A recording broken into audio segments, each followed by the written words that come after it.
Ocala's News Talk, The Source 96.3 FM and 1370 AM. All right, 12 minutes before 8 o'clock. Thank you for tuning in this morning to AM Ocala Live. Robin is going to be in here just a little bit. Last night where was the Republican debates, I wanted to squeeze in a little conversation about Mary Poppins, but Robin's not here. So let's just do the fact-checking for last night's debates. One of the cool things about the fact that Jeb Bush is running for the presidency is the fact that you okay? Oh yeah. Okay, we were going to talk about Mary Poppins, but I'm just jumping right into the debate fact check thing. And anyway, so Jeb Bush, of course, was our governor, and we were doing radio shows back in his day. We even had him on one time, and we went to visit him once. I did. Robin went to visit him twice. So we kind of know a little bit about his background. And so they were questioning on CNN whether he was telling the truth or not. So this is one of the fact-checked things. And I will tell you right up front, this is true. Jeb Bush made the statement that Florida's school voucher program was created during his governorship. And I guess the folks at CNN wanted to say, hey, is that true? And it is true. The voucher program was originally part of Jeb Bush's education reform plan, which was created in 1999. Florida became the first state in the nation with the statewide voucher program. It allowed students in some of the worst schools to get vouchers of up to $3,389 to attend private and parochial schools, but the Florida Supreme Court struck it down in 2006.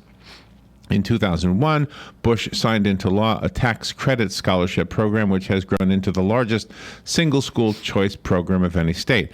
So he made sure that he mentioned that. If you can recall, the discussions about that were mixed. One of the arguments against vouchers was that because in addition to the voucher program in the state of Florida, we also had this school grading program, if you remember. And a school's grade was based on the grades of the children who went to those schools. And so if you gave a voucher just to make it real easy to imagine in your mind, let's say there are 100 kids in the school, 99 of them are getting 100s on every test, and there's one kid getting a 0 on every test. Okay, so that one kid is dragging down the overall grade of the whole school. So you give a voucher to that child, and you say the school is failing the child. Therefore, you give him a voucher. He gets out of that school and goes to a private school. Now suddenly the average grade of the school went up. Even though, remember this discussion? I do remember that discussion. Okay, so and so when the failing students are removed from the public schools, it makes the public schools look better. So the vouchers, while being promoted as a great way to give kids who are failing in schools a better opportunity, and you could argue with me that they do, I'm not saying they don't, but this was what the argument was that when you pull those children out of the schools, then the public schools suddenly have better grades. And that was the whole intent, which was a really strong argument, and I remember that argument very clearly.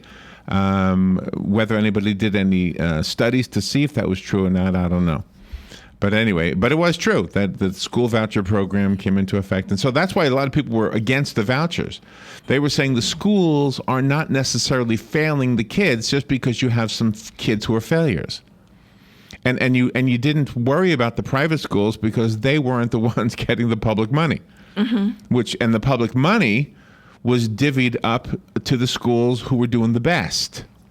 So the schools that did the best got the most money. Remember this whole discussion? I do. Okay. I do. I remember that whole discussion. Just thought I would add something to that whole argument of whether school vouchers are good or not. But of course, he was using it last night in the debate as a way to say, I would be a good president because this is what I did when I was governor, and I made this program, and anybody who likes handouts by the government, which is a voucher. A voucher is a handout by the government. Anybody who likes that kind of thing, says, he's not such a bad guy. Look what he did in Florida. Yeah, exactly. But you have to remember the whole story, and I'm not picking on him. I kind of like the guy, even though he didn't seem to like me. All these guys don't like me. I don't know why. It's because you're a commanding presence. You're an alpha male among alpha I'm not males. really a commanding presence. I'm Yes, always you very are. polite. And You're everything. very polite and nice, and you've got an All right. aura. Now, here's another one. The CNN is saying this is false, and when you hear the whole details about this one, you say, okay, well, now this one is about Chris Christie, New Jersey's governor.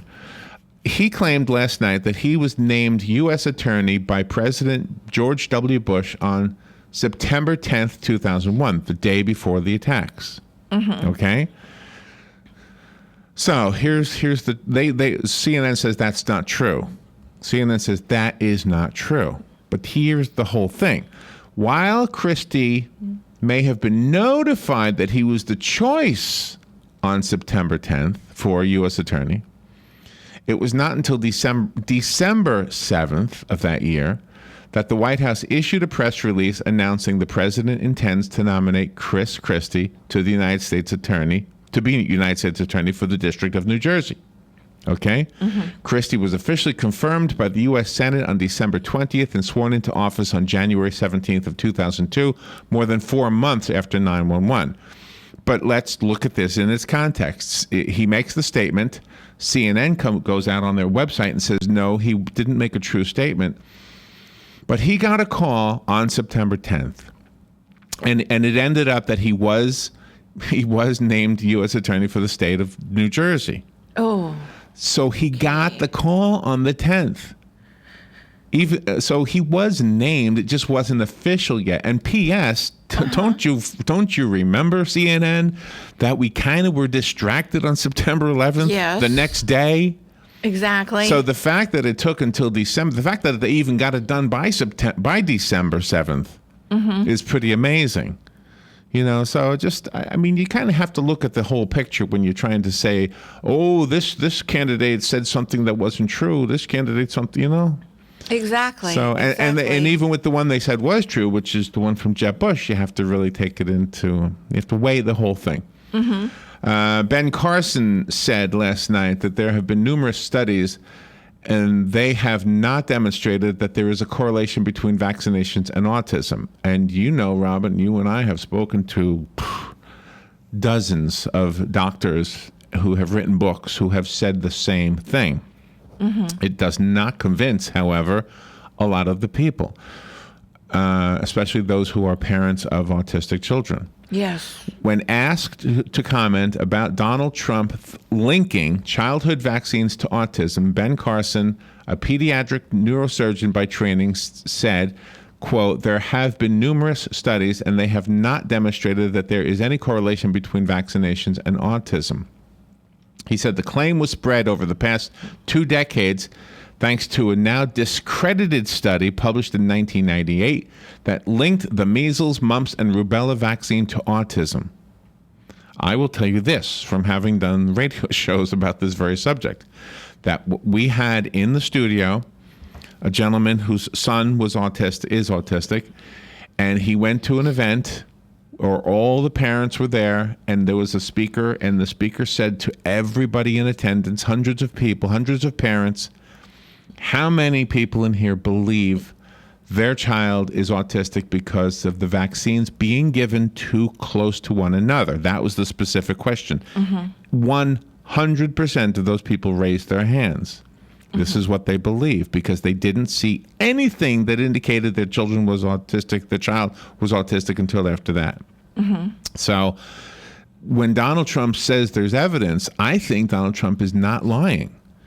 And Ben Carson is not lying either because he is saying that there was a study. Okay, so he is telling the truth. But I think there is still something to this.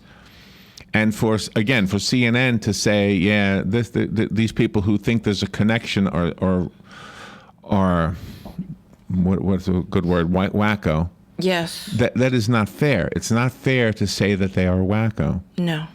And in fact, Donald Trump's thing, if you remember right, was to spread them out, spread the vaccinations out, and not give them all at once.